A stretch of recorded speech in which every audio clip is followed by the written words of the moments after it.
ಜನನ ದೈವ ತಂದ ಕೊಡುಗೆ ಪ್ರಣಯ ನೀನು ಕೊಡಿಸಿ ಬರುಗೆ ಅಡುಗೆ ಸ್ನೇಹದಿ ಪ್ರೇಮದಿ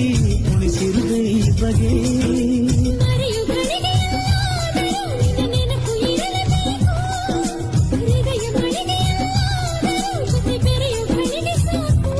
ಕ್ಷೇಮ ಪ್ರೇಮ ಇರೆ ಪ್ರೀತಿಸಲೇಬೇಕು ಚೆಲುವೆ ನನಗೆ ನೀನು ಸ್ವಂತ ಇಲ್ಲಿ ನಿನಗೆ ನಾನು ಅಂತ ಬರೆದ ಬ್ರಹ್ಮಜೇ ನಿನಂತ ಪ್ರೀತಿಯ ಮರ ಪ್ರೇಮ ಗ್ರಂಥ ಸರಳ ಈಶ್ವರ ವಿರಳ ಈತನ ನೆರಳು ಈವನ ಹೊಸತು ಈ ಜನ ಮರಳು ಮಾಡೋ ಈ ಪ್ರೇಮ ಅಂಬರಕು ಎತ್ತರ